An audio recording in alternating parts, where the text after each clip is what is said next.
Yohanan Manor, bonjour, Boker Tov. Boker Tov. Merci d'être avec nous, j'espère que vous m'entendez bien. Oui, je vous entends parfaitement bien. Voilà, alors nous sommes heureux de vous avoir ce matin pour parler en fait de cette journée électorale, de cette campagne électorale qui s'est terminée et des perspectives de ce scrutin à partir de ce soir 22 heures, au moment où on commencera à connaître les résultats de ces élections pour la 21e Knesset. D'abord, premièrement, pour nos auditeurs et pour certains de nos auditeurs qui ici nous écoutent pour la première fois, ils vont voter pour la première fois, cette journée en Israël de vote, c'est aussi une journée, on va dire, de fête de la démocratie envers et contre tout, en dépit de tous les clivages qui nous enveloppent, on peut dire, dans la société israélienne. La journée de vote, cette journée chômée, est une journée un peu particulière dans le calendrier, on peut dire. Oui, c'est une journée qui permet, elle est conçue pour permettre aux gens d'aller voter, notamment, à part le fait que c'est une journée où on ne travaille pas, pratiquement presque tout le monde, sauf bien sûr les grands les magasins qui veulent en profiter, évidemment. Et les journalistes. Mais les transports sont gratuits. C'est-à-dire que les gens qui ont besoin de se déplacer, ils peuvent aller gratuitement à l'endroit où ils doivent voter. Donc ça, ce sont deux dispositions très importantes pour permettre aux gens d'effectivement traduire dans les faits la démocratie. Un engagement civique.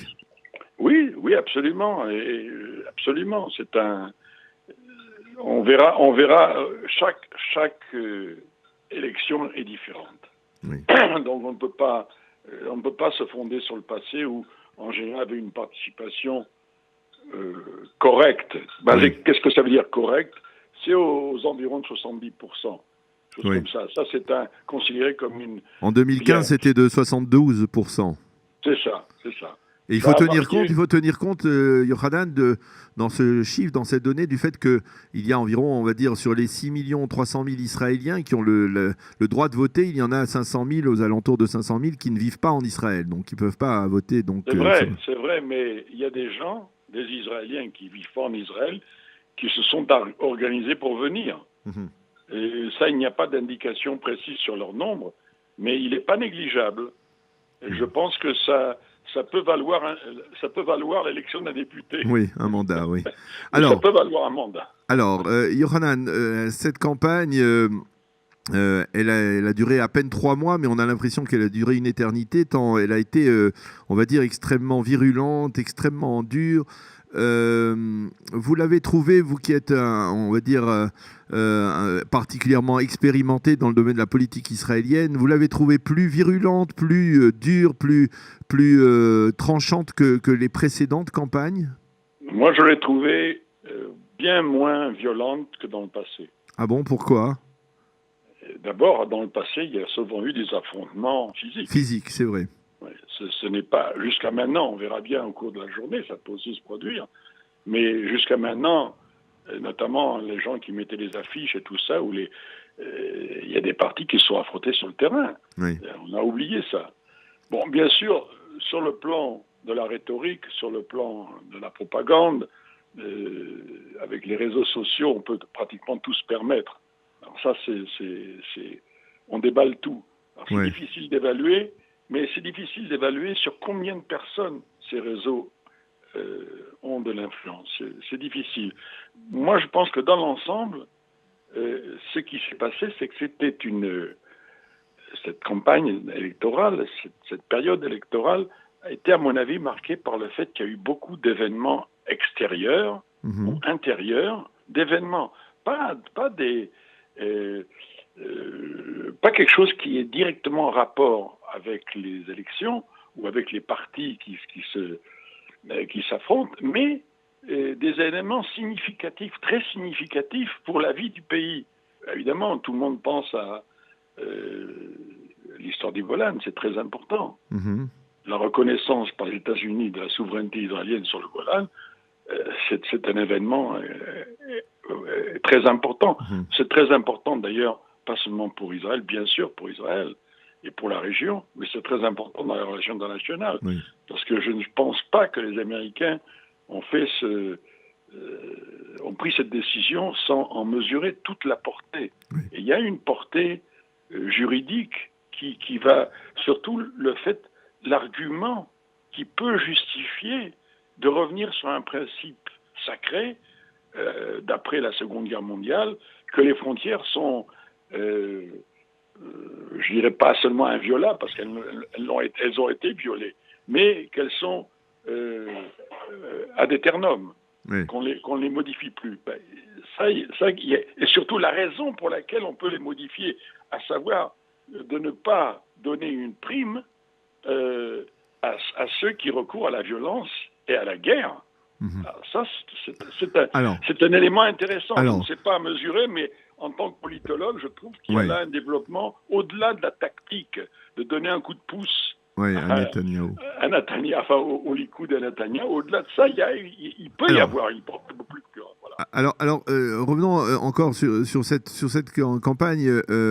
On a eu le sentiment, et dites-moi si je me trompe, que pour la première fois, c'est peut-être pas la première fois, mais en tout cas c'était très marquant cette fois-ci, eh bien on n'a véritablement pas parlé des grands sujets. Vous rappelez le problème, donc le développement diplomatique avec la reconnaissance du plateau du Golan, mais on peut dire que le processus de paix n'était pas à l'ordre du jour, la situation sociale n'était pas à l'ordre du jour, la situation, on va dire, des sujets importants comme l'éducation, même comme la défense nationale, comme d'autres sujets particulièrement importants n'étaient pas à l'ordre du jour. On n'a pas assisté à un véritable débat d'idées entre les différentes formations. Tout était, semble-t-il, focalisé autour de la personnalité de Binyamin Netanyahou. Et c'était des élections, comme je le dirais tout à l'heure dans la revue de la presse, où on était Bibi or not Bibi. C'était tout. Je ne suis pas tout à fait d'accord avec vous. Dites-moi. Voilà. D'abord, je pense que les différents partis ont essayé de mettre en avant leur agenda, leur programme. D'abord, il y en a qui en ont, il y en a qui n'en ont pas. Mais même ceux qui n'en ont pas, ceux qui en ont, notamment, le Likoud n'a pas de programme politique. Mais le Mifleget Avoda, le parti travailliste, ce qu'on appelle Avoda, et d'autre part, la nouvelle liste, ou Feiglin, ils ont un programme, et un programme très précis, même très détaillé. Oui.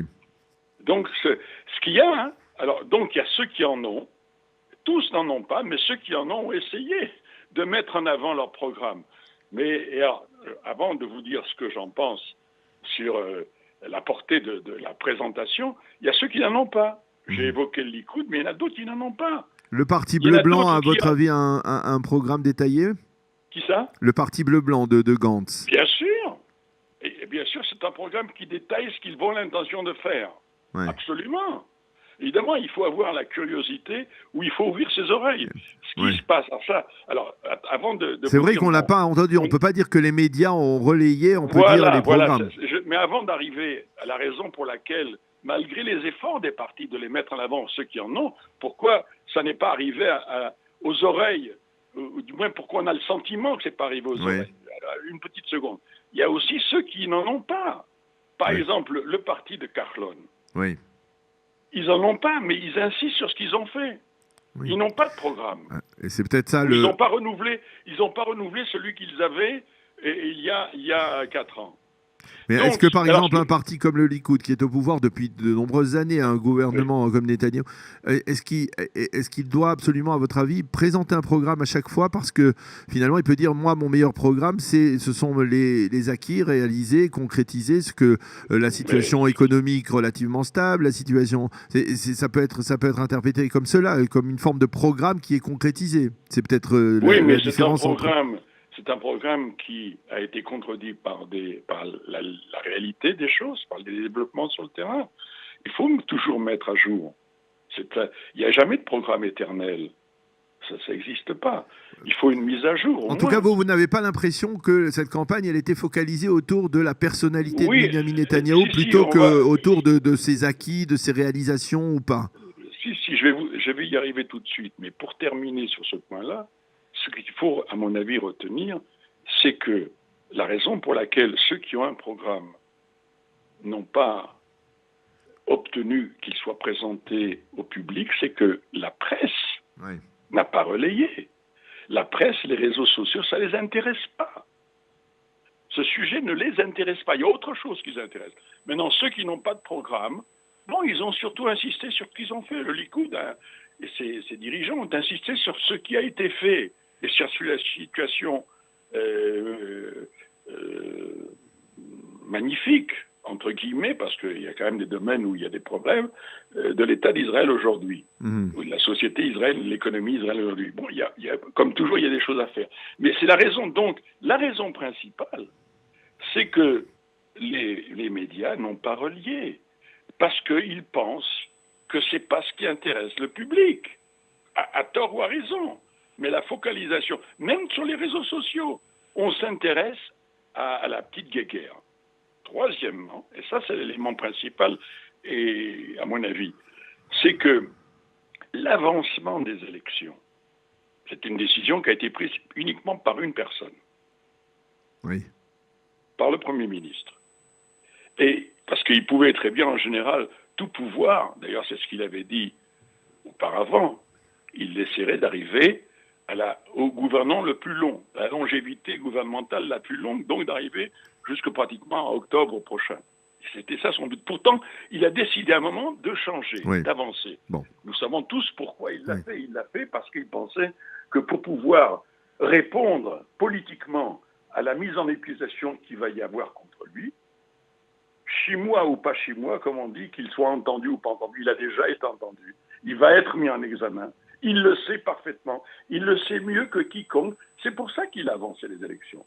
Comme on dit, lui a donné un tour différent aux élections. Lui, personnellement, sa décision d'avancer le moment des élections, c'était donc une décision sur un vote en ce qui le concerne. Et son bilan est pas mal. Il y a peu de personnalités de Premier ministre dans l'histoire d'Israël qui ont un bilan comme le sien. En fait, son bilan, c'est celui de l'État d'Israël. Alors, est-ce que vous avez été étonné durant cette campagne, justement, que cette annonce, par exemple, par le conseiller juridique du gouvernement, de la mise en accusation de Binyamin Netanyahou sous condition d'audition, etc., eh bien, on pensait que ça allait avoir un impact extrêmement fort sur cette campagne électorale, que ça allait se répercuter dans les sondages. Et finalement, on a vu qu'au bout de quelques jours, eh bien, plus personne n'en parlait. Comment vous expliquez cela ? Plus personne n'en parle, mais tout le monde calcule. Autrement dit, tout le monde le sait, y compris les amis politiques ou les rivaux politiques de Netanyahou. Au Likoud. Bien sûr, évidemment. Ben, ils veulent quand même rester au pouvoir. C'est évidemment, ils le savent très bien. Et c'est pas par hasard que Netanyahou, à un moment ou à un autre, a essayé de montrer du doigt des gens qui pouvaient prendre sa place. Évidemment. Tout le monde fait le calcul. Donc, ce qui est important ici pour comprendre, c'est que cette élection, par la force des choses, c'est sur ce sujet-là. Le sujet, c'est est-ce qu'il faut renouveler la confiance ou non dans une personne qui a certainement des réussites incontestables, qui est extrêmement dont je dirais la maîtrise politique est incomparable, dont l'expérience politique est incomparable. Est-ce qu'il faut renouveler la confiance à son égard, malgré les casseroles qui sont... Parce que vous avez dit tout à l'heure, sous condition. Non, ce n'est pas sous condition. La loi exige que la personne qui est mise en examen puisse émettre ses observations. C'est tout. C'est pas sous condition. Et ça va être déposé. Bien sûr, on tiendra compte de ce qu'il va dire. Mais ce qu'il va dire, il l'a déjà dit dans les nombreuses fois où il a été, où la police a enquêté auprès de lui. C'est pas des choses nouvelles qui vont surprendre ou une explication. Au contraire, par-dessus tout ça, il y a d'autres affaires qui sont souvent plus d'une nature politique, d'une nature sur le fonctionnement régulier des pouvoirs publics en Israël. Et donc, c'est pas une question de mise en examen juridique sur ce plan-là, mais c'est sur le plan de la portée politique. Comment ce régime, comment ce gouvernement, Alors. qui a eu des résultats incontestables, comment il dysfonctionne. Et ça inquiète beaucoup de gens. Une dernière question, Yochanan Manor, en tant qu'observateur et même on peut dire historien de la politique israélienne, est-ce que vous pensez que finalement il est temps d'instaurer une sorte de limite pour le nombre de mandats qu'un Premier ministre peut effectuer, 2 ou 3 mandats, et que ça n'aille pas au-delà, par exemple parce qu'on se demande finalement pourquoi le législateur n'a pas voté une telle loi. Est-ce que c'était lié historiquement à la volonté de David Ben Gurion de diriger aux premières années de l'État d'Israël, un État d'Israël qui était en pleine mutation? Comment vous pensez qu'aujourd'hui il y a une nécessité à modifier cela? C'est une question intéressante. Je pense que dans le passé, effectivement, la personnalité de Ben Gurion, l'exemple de Roosevelt aussi. Vous savez, aux États-Unis, il y avait le président ne pouvait être élu que pour deux mandats. Mais on a fait une exception dans la loi à cause de Roosevelt. Donc, maintenant, à l'expérience, après tout cela, au fil des années, vu la dynamique, le dynamisme qu'il y a dans la politique en général, dans la politique israélienne en particulier, je pense que c'est raisonnable, et beaucoup de gens y pensent, à effectivement limiter. Parce que, en fin de compte, ça use énormément. Et surtout, plus longtemps on est au pouvoir, plus il y a des chances de corruption, évidemment.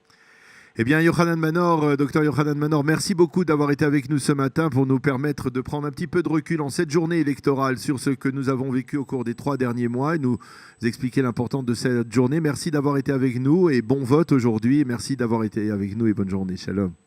Je vous en prie, bon vote.